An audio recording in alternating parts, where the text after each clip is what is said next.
Hi, on this episode of Secret Heart Broadcasting, I'm going to be speaking with Laura Bent, who is the kind of person who lights up a room when they come in. You sit down and talk with her and you feel energized. She says yes, she wants to create a big world. She loves to be out of her comfort zone and then listen to what she knows to be true for her.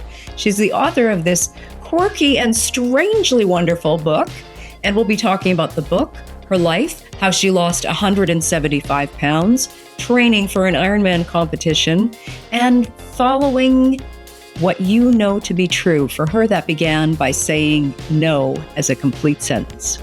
Laura Bent, who's going to light up the studio on this episode of Secret Heart Broadcasting.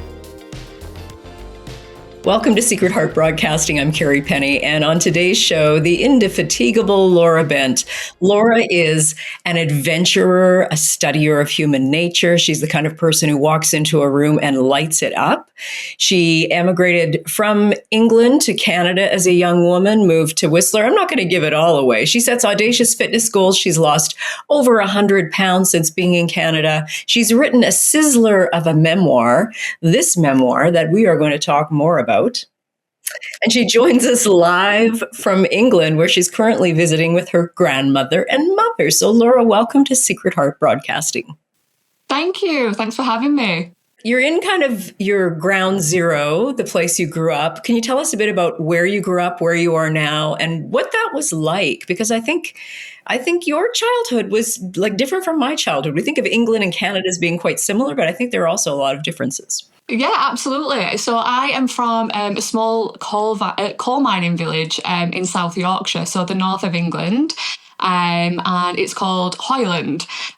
So it's just a small village, and growing up, it was kind of, now I look back at how my upbringing, it feels a lot of nostalgia. And when I say that, I mean, the area that we grew up, it was a sense of community. Everybody knows everyone.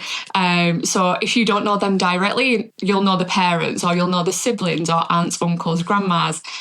So growing up, there was a lot of playing outside. So we would play soccer on the streets. We would play at the parks, and it were all just a community gathering. So the nearest city, it's not too close. So it's like Sheffield.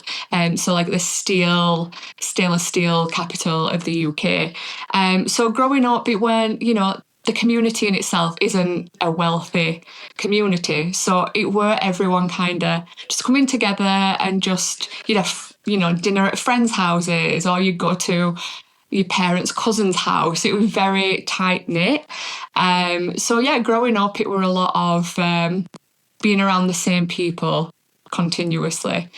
So for me to then break out of that cycle, not many people leave, in all honesty. It's nice to come back, and it feels very familiar when you've been away from it, to see the people that didn't leave and now growing, building families and still in the same area, still in, the same routine somewhat. It's nice to see, but I were one of the few that did break away from that, and I moved to Canada in 2019, this time around. So that's the basic of where I'm from and how I've broke away from it, I guess. So what was it about Canada? And you must have known at a pretty early age that this was not the life. I mean, your mom is there, your grandma's there, your whole family's there, but somehow this was not the life for little Laura. How did you know? Growing up, my mum's sisters actually left to move to Calgary in the 80s. So we would always take a vacation, every few years we'd go and see them. And once I went up to university in the UK, and after that, I figured, let me take a gap year. So I took a gap year and went and worked at the ski hill in Lake Louise. And that gap year turned into 3 years. Fortunately for me, the immigration and visa situation changed midway through. So I actually got an extra year than what most people would have been allowed. So it were amazing. I love the mountains, and to be amongst that mountain community still had that sense of family similar to the UK. It just felt really amazing to have experienced that And once I did finish that, I then moved back to the UK for a little while, and I just kind of, I think there's a part, and it's really difficult to explain, but people who have done any level of traveling or working abroad will understand that there is a feeling that it never feels quite like home when you've lived somewhere else. So I just didn't feel settled in a sense. You know, I come back, tried to continue with the adult life, get the job, get the partner, and, you know, try and build that life. But I just never felt settled. And Canada was just always somewhere where I felt more grounded and comfortable being. So hence why I decided to look at what avenues I had available to me to get back to Canada, which I then did, yeah. So your first experience of Canada as a working young woman was the ski community and the mountain community, Yeah. which I'm assuming, did you ski? When I went, no, I'd never been on skis, not a snowboard, nothing. So I started from scratch. So I opted for snowboarding. Probably should have done skiing, but I opted for snowboarding and bought the gear with no idea and just went for it. And again, with that, because you have that sense of community, there's always people to support you, encourage you, and teach you, you know. So it were amazing that, you know, lessons learnt during that time weren't just snowboarding. It there were an array of lessons to be learnt during that time. Was your mom worried? And I mean, I know that in preparing for this interview, we've talked about that you are very close to your family, and especially that matrilineal line.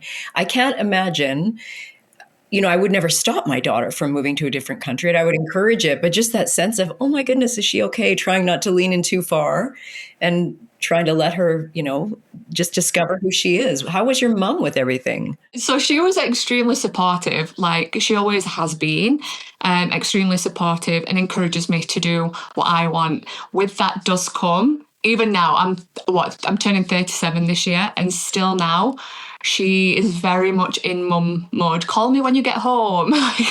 The number of times, even now, that she'll, you know, I'll talk to her during the day and say I've got plans, and it's call me when you get home. Let me know you're okay. And it doesn't matter the time difference or anything. She just wants to know. But I think she wasn't overly vocal initially, and I think that were to give me comfort, because she knew that there were a part of me that worried about being away. It's the first time even at university, I weren't that far away from home, so I could come home whenever I wanted. If I felt homesick, I had this safe retreat, basically. With Canada, I didn't have that. So I think she did keep a lot of it inside and the worry contained, because she didn't want to panic me, because at that time I was really nervous. You know, I didn't know what I was stepping into. I didn't know anyone. I didn't have friends in that zone. I mean, fortunately, I had family in Calgary, but also this was a new experience for me. I didn't want to just retreat to the comfort. I wanted to live in that out of my comfort zone completely, because I do believe even now that is when you kind of flourish, right? And that, I think, is an essence of who you are. You seek that out of my comfort zone. When a lot of people are like, oh, well, that's the last thing I want to do. So what does that do for you? I think as you get older, you honestly sit with them thoughts a lot longer. I definitely do. The thought of being out of my comfort zone, again, is extremely uncomfortable. But I do believe that to experience new things, or, you know, to push beyond what you think you're capable of, you have to come out of your comfort zone. And it makes me extremely uncomfortable. It makes me extremely nervous. But I know that I would rather sit in this bubble of feeling, at least I tried, than what if I didn't try? You know, I would rather put everything on the line and try something new and risk it not working out the way that I imagined. Because more often than not, it works out way better than you imagined. So on the off chance that it might not, I'd rather sit in that than wonder what if I never tried it. Same as my shaved head. I wanted to try it. So the second time you came back to Canada, you moved to Whistler, and it wasn't just I'm going to go see and I'm going to get a temporary visa. It was like, no, I am moving my life to Canada, and you began in Whistler. Is that right? So it was just a very short, brief period, and then moved to Calgary to nanny. So it were very short. I moved to Calgary to nanny. So that was the purpose of me being able to stay in the country long term. So I ended up having to get a sponsorship, and got sponsored with a wonderful family who I worked for 7 years. And again, that falling into that comfort and that familiarity did start to wear a little bit thin. And recently I have moved on from that role. I'm currently in a phase of exploration, and it's extremely exciting because I'm in that unknown again, right? And I'm excited because I've set myself some goals and working towards them, and I am confident that I'll succeed in them. And if I don't succeed in that, it'll be something better. I love this idea. My friend Liz has, the idea that when you're young, you should create a very big circle and live big, because as you get older, you just naturally, things happen. You're maybe exactly where it gets smaller. So make that first circle as big as you can. And I just love that you're leaning into that. So you talked about your goal setting, which was so impressive because first of all, you had the goal to move to Canada, and you were seeking something different than, probably what you knew, and certainly what your family probably hoped you were going to do. Yeah. And when you moved to Canada, you were 100 pounds heavier, right? 175 pounds heavier. I know. Yeah. So when I arrived in Canada, there'd been a period of time when, there were that unknown, and I'd gone through a breakup. I was teaching in a high school in the UK, and my lifestyle, my mental health, everything just wasn't healthy. Like, it was probably one of the lowest points I've ever had as an adult. And when I got to Canada, it was kind of like a breath of fresh air, that it was kind of, now is the time to make these changes. And my health at that point was my priority. I've got a job, I got a home, and I was in a safe zone. It was something that I'd longed for so long that it just made sense to focus on my health, because it was the one thing that I did feel were holding me back. And so I actually went into Rumble Boxing on 17th Avenue and bought a 3-month membership, and never boxed, never done anything before. I thought, okay, we've just got to commit to something, because if I try it, I know I'm not going to like it the first time, and I hated it. So I'm glad I didn't just take a free class. So I committed to that, did it, fell in love with it, and gradually started losing weight.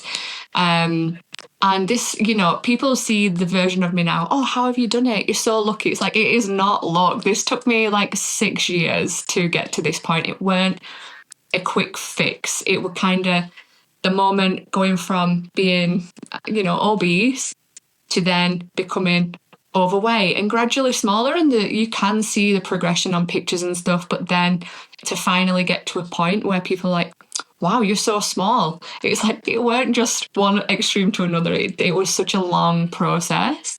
And it's such an amazing feeling to finally not have limitations through weight, and especially at such a young age. Yeah. Yeah. So you did that primarily through boxing then?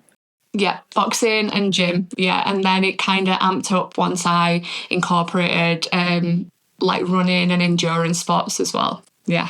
And what about nutrition? Did that change? Nutrition, it had to change. There was no choice. So growing up, we ate vegetables and stuff, but honestly, we weren't really forced to eat them. And I was quite stubborn. So it's kind of like, okay, well, you got to eat your greens. If you don't leave the table. Okay, then I'll stay at the table. So I do have to apologise to my mum for that one. But yeah, no, it was more like portion control. And in all honesty, I did hire a coach because I was quite lost. And this was probably halfway through the journey. So I'd already lost quite a bit through exercise alone. But I'm revealing all the secrets. I don't like vegetables.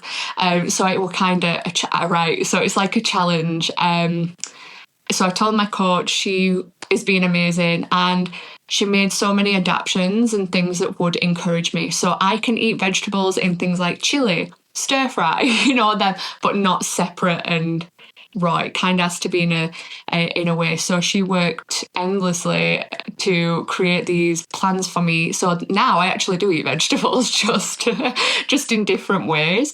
And honestly, it's been life-changing. Having the structure and routine has made a difference. And I did get diagnosed. I actually went to a doctor and thought that I was depressed. It actually turns out that I had severe ADHD and level 1 autism, I believe, which would interpret why I had issues.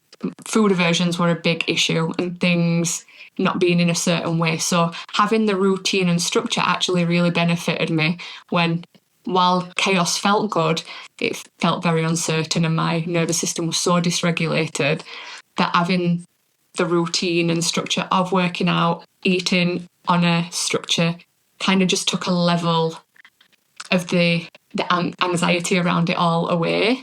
Yeah, that makes sense. So are you able to, if you go out with friends, I don't know if you drink wine, but are you able to like go, have a girls' night out and have a glass of wine, or is that structure really? When I'm in Canada, I actually don't drink at all. I don't really have much desire. On my trip to UK, I have 2 best friends. We've had a couple of beers, but so it's not a challenge for me to focus on. I think what I tend to do is around eating out and stuff, just make smarter choices in restaurants that I go to.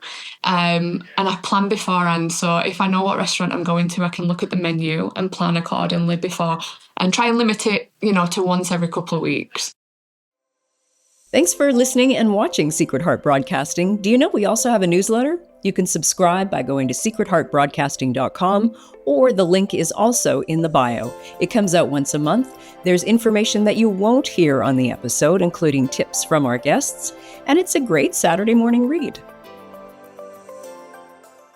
When you were talking about being in the UK with your friends again, so you've gone away, you've had this massive change, right? You knew you needed to take better care of your health. You moved countries. You're the kind of person that puts yourself in this kind of like, let's challenge myself. When you come back home and you sit with the girlfriends that you've gone to school with, is there tension there because you've had so much change?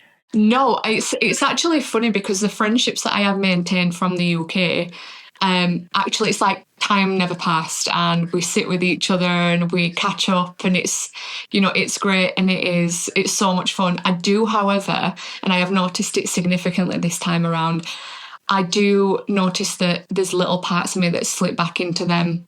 I wouldn't say unhealthy, but I know if I lived here full time, it potentially could be unhealthy, because it's kind of, we'll just have one beer. And it's like, oh, okay, well, I haven't seen these friends for ages. I'll have like half a pint. But I am very mindful of, would this be my life? I don't know. And I'm sure I would if I had to move back. I'm sure I would find that balance. But there is that like anxiety around, would I fall back into the old me, without realizing, because, it's one beer every few weeks. If I did live here, it does cross my mind if I would be able to maintain that level of dedication and discipline that I do have when I am in Canada. Yeah, well, it's certainly pub culture there. Yes, big time. I think it's really prevalent, because noticing, especially for younger generations too, there isn't the same accessibility to activities and clubs and stuff like there is in Canada. And again, you only notice it when you're away from it, and then you come back to it. We've kind of caught you at this crossroads. You've just finished the nannying job. You're when you're back home you're with your nanny or your grandma and your mom. Yeah. You're going to come back.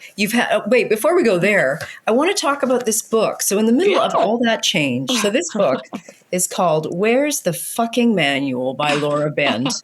Written, it's like a guide to your 30s, I think. Somewhere in the middle of all this change and losing weight, and you had time to ask some kind of questions, do some journaling. This very much feels like a journal. Yeah. But you're asking questions about life in your 30s. Do you want to talk a bit about this book, how it happened, and why you decided to publish? Of course, yeah. So basically, I actually were journaling, and that's where it came around. And I'd write these thoughts down, and I would write it almost like a prose, just as I'm, words on paper, just get it out. And then when I'd look back at it, I would laugh and think, you know what, there's no way that I am the only person that feels this way about these topics, you know, from experiencing middle-aged men with road rage and being on receiving end of that to, you know, being in grocery stores and people not having manners and just getting wound up that people can't say please, thank you, excuse me. And then, you know, feeling that I thought I'd be further along in my 30s. I thought I'd be married. I thought I'd have children. And I'm not. And, you know, so many thoughts. So I figured I actually put out, you know, conversation with women, strangers, friends, family, and just ask them their thoughts like, oh yeah, I feel this way, I feel that way, I feel, you know, ways to try and save money by doing DIY beauty treatments that go terribly wrong. And, you know, so listening to all these women, I figured there's actually nothing else like this. And I would not say that I'm a reader or a writer as such. I am now, but back then I wouldn't say that I were, you know. And I didn't want to write a novel. I didn't want to write something that had a ton of deep emotion. What I wanted is something that would represent these feelings and emotions that as a woman is 30, we can get. And it is very up and down. It is very much a roller coaster, hence the illustration on the front. And I wanted the layout of the book to represent that too. So there's a lot of highs, but then it'll come to the lows. It'll come to the, you know, sitting with these thoughts and trying to process these feelings that, you know, that we do get. But then there's also the lightheartedness of it too. And I wanted the structure of it to also represent that up and down, you know, that unpredictability, because one minute you know, you might find a piece that you're laughing at because there's a bit of inappropriate humour. And the next one, it's reflecting how you can see your parents aging and especially living away from them.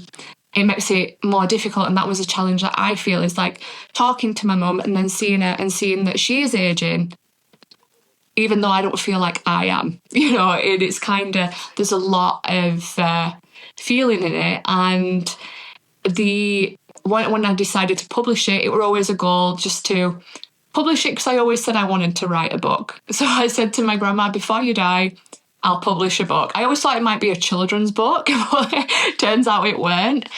So I decided to self-publish for that reason, just so that she could see it come into fruition.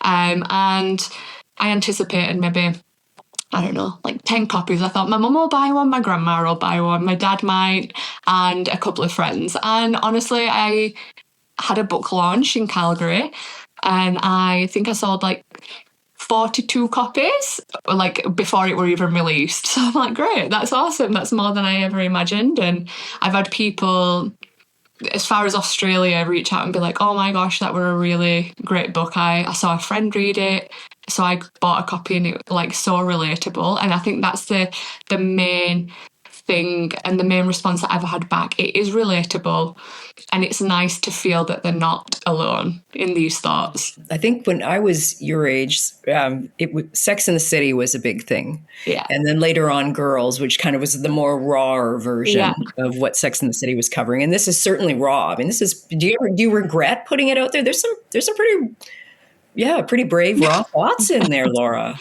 There is. Yeah, no, there's a couple of parts that I'm like, maybe I shouldn't have divulged too much in that. But honestly, as well, I think there is, there's some parts there's some things that I wish I would have added into, because I think in a world that's like it's not tarnished, but in a sense, well, just say tarnished because I can't think of the word. With social media, you've got this, you know, people thinking that they have to live this perfectly curated life and show nothing but the good parts and pretend that the good parts is all, and that's not real. And I think people are really craving authenticity, because you are seeing that with millennials, the people around my age that are leading the content creation, they are going down that avenue of being authentic for the simple fact life isn't perfect, and people are fed up of seeing it. They're fed up of seeing these perfectly curated homes with perfectly curated relationships and houses, and people have just had enough. So I think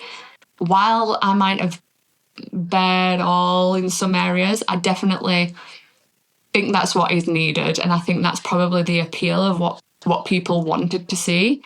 And as I said, from the feedback, it seems that's what people valued most about it, that it is real. Yeah, you wouldn't, I mean, it's not like literary fiction or, literary memoir. It's real. Yeah. Do you want to talk a bit about self-publishing? Because that's a job, right? I feel like another audacious Laura Bent goal. I'm going to write a book. So my nanny has it, and now I've got to figure out how to self-publish. Why self-publishing, and what did you learn, and what might you share, with other people who are thinking about self-publishing? Yeah, of course. I think with the self publishing route, again, time wasn't on my side. And the one thing that, from speaking briefly to people who have gone down the publishing route, is that sometimes they will give feedback. And I didn't want anyone to change the message. I didn't want it to change the tone. I wanted it to remain my tone. I didn't want someone coming in saying, well, I would suggest this, I would suggest this. I wanted it to be as real as it could, with the grammar being corrected by my editor, because there were parts of that were kind of like, oh yeah, and the layout, etc. But I didn't want the voice to be changed. That is something that I were really strong on. And again, my goal was never to make it, for it to be a New York Times bestseller. I wanted to release it to say I've done the goal. My grandma's seen it, and me selling the copies was the cherry on top of the cake, and actually did get Amazon bestseller and Amazon #1 new release. Only for 2 days, but I claimed it as bestseller. So the self-publishing route. I think if your goal is just to put a book out there and it's not to reach millions and millions, I think it's affordable. It's relatively, honestly, easy if you have some insight and knowledge on formatting, because that can sometimes go off. There were a lot of revisits because a paragraph might move or something, and it's just a lot of playing around with that. And you were saying that's formatting, right? Yeah, exactly, yeah. I think the cover I had it designed. I just got an artist illustrator off Fiverr, I believe. Sent a picture, drawing of what I did, and said, this is the type of thing that I want. This is the info that I want on it. There were a couple of revisions with that. And then having to then put that on the cover for publishing, that was the trickiest part. I have no illustrator background. So there were some movement needed to be placed with that, and that the illustrator couldn't do. Like, she didn't have access to do that. So I played around with that and got that going, and that was probably the most difficult thing. And again, like I said, if you have someone with Photoshop and Illustrator background, definitely would be an easier process for sure. But yeah, I think that's it. And again, it were affordable. Once it were uploaded and everything were verified, I ordered a couple of author copies. I would read through them, see how it came printed, read through them, maybe spot an error, fix it. So that happened about 4 times.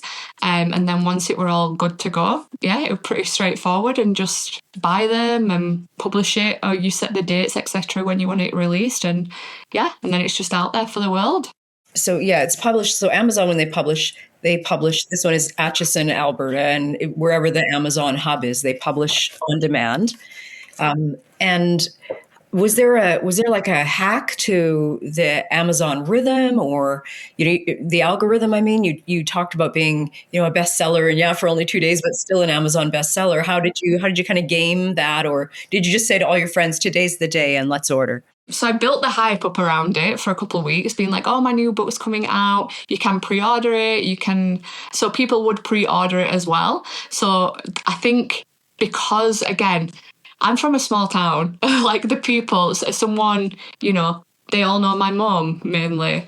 And so the older generations would, oh, Gail's daughters wrote a book, let's buy it. It's unheard of in these small places that someone would write a book.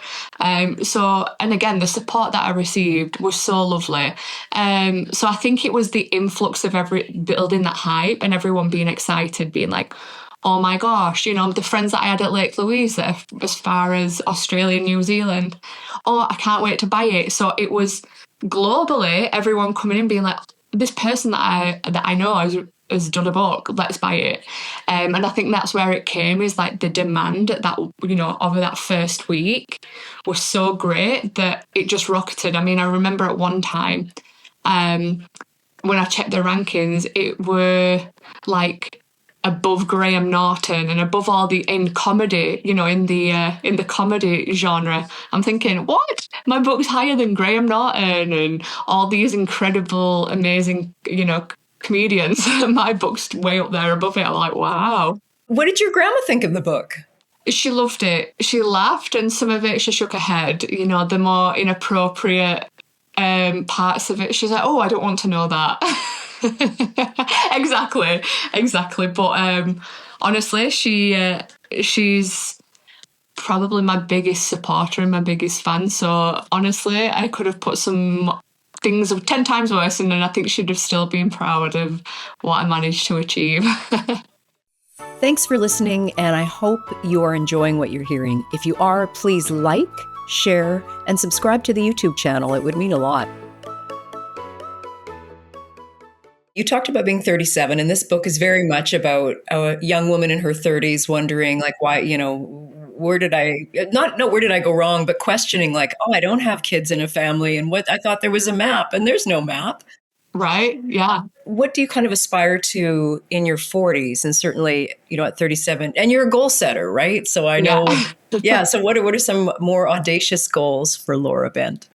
And this is the thing, it's because I'm in this in-between right now. It's kind of back to that self-discovery that I probably did in my 20s, and I never anticipated it right now. But there's a multiple. So my next goal is to, fingers crossed, become a personal trainer and nutrition coach. Fitness has become like my entire existence, in all honesty, and through just loving feeling healthy and fit and being able to move my body in the way that I can, that I never used to be able to. Like, walking upstairs was such a chore that I couldn't breathe, and now I'm getting ready to do an half Ironman race. And I think if I can implement my passion and encourage people that, once have been in my position, because again, a lot of personal trainers, there's such an array of different body types, etc. But people that are, struggle with eating, struggle with the weight, a lot of the times they want to hear from someone who's done it, not somebody who's always been thin and just built the physique. They want someone who has gone through it. Like, again, I don't like vegetables. So if someone, doesn't like vegetables and doesn't, and, I want to be able to support people in the way that I needed, and I love it. I just love being able to teach. Like, it's always been something that I've loved. I loved working in the high school. I loved it. I worked in New York for a little bit teaching. I worked, like in makeup, and I would teach customers and, team members how to do application, etc. It's always been something that I just feel more grounded and at home doing. So that's my next goal. And I think it in life in general. I have a new boyfriend, so fingers crossed he's a great guy. And, maybe there might be, I don't know, maybe a child before I'm 40, hopefully. But yeah, I don't, honestly, it's exciting.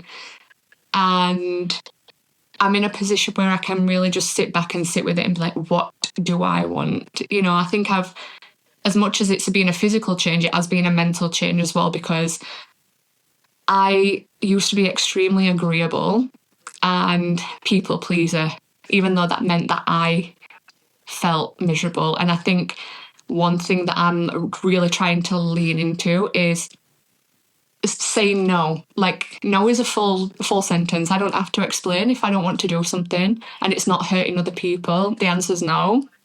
And that's all it needs to be. And I think just leaning into that with confidence, that trust who I am and what I bring. My self-worth has increased, if that makes sense. Yeah, because you're listening to yourself. I think if there's something about I'm trying to explore with Secret Heart, is it that idea, like, what is my heart telling me about me, and then how do I follow it?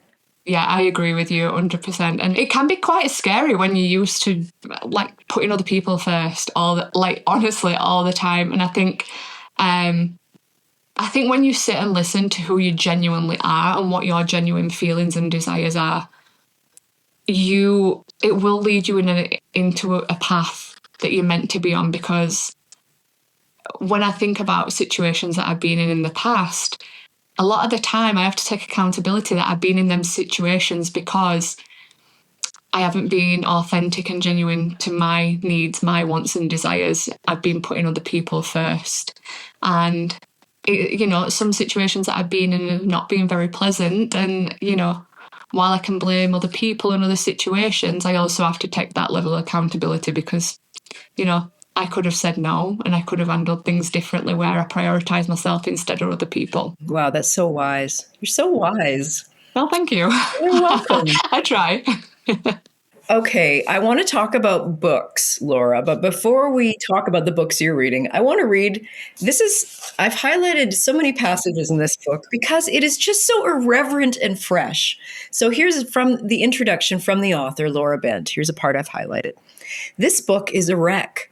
It's vulgar, it's raw, and if it doesn't make you laugh at some point, you're probably dead inside. I love that. It did make me laugh. Good. So obviously, I'm a reader, you're a reader. Can you talk about a few books that have, meant something to you over the years? Yeah, of course. So two that stand out to me is the first one is The Mountain Is You. So basically how limitations are created by your own self-limiting beliefs, basically. And it's just really nice, and it talks you through how you can overcome them and ways in which it's easy to read too. So it's not so intense that you lose yourself in a path of, guided ways to fix yourself. It's not telling you how to fix, it's how to get over them limiting beliefs. So I really like that one. And I'm just trying to think of the exact title of it. I think it's the 5 Regrets of the Dying, I think it's called. I would have to clarify that. But it's basically stories of people who are on the deathbed and basically the regrets that they have from life. And a lot of it does come down to overworking and not prioritising family, not telling people that they love them. And it's actually really heartbreaking to read because you see that in this hustle culture that so many people prioritise a career that they are missing out on the things that are important. And I think that's a message that I feel so deeply, that why I seem to just gravitate towards doing something with a career that I'm passionate about, because at the end of the day, without being morbid, we're all going to die. And I don't want to have regrets that I've not, one, done things that make me feel full, but also chased money when, honestly, it's a small part of life, when you look at the big picture. So, yeah. Yeah, well, that's lovely. You just reminded me the year I turned 60, I called it the year of no fear. And I just thought no more regrets. Just doing something that challenges me every month, not being afraid. Yeah. I think as well, that's actually a really good way to look at life, is that not every day needs to be something where you're challenging yourself so intense, in such an intense way. Mm-hmm. But I think once a month, do something that is really out of your comfort zone. I'm pretty sure it'd be really liberating and amazing to know how big or small it is that you've just done something that's new and exciting. I love that. Let's make this episode the challenge month. Yeah, do something this month that puts you out of your comfort zone and report back. Exactly. I think that'd be a really good idea. Well, it's done. Thank you so much. I know it's, the time difference is probably a bit tricky for you, but it's delightful to see you in your grandma's little lounge with the British wallpaper. And I'm so glad we were able to make this work. And it's just always lovely speaking with you. Oh, thank you. No, it's been really lovely. I've really enjoyed it. Thank you for having me. Yeah, you're welcome. And good luck on this next part of your life, this next adventure, which is clearly opening up and just waiting for you to embrace it. I think so. I think the universe is definitely guiding me in the direction that I've been waiting for. So, yeah, I'm excited. Here we go, Laura Bent. Keep us posted. Thank you so much. You're welcome. Thanks for listening. If you like the show, please tell your friends.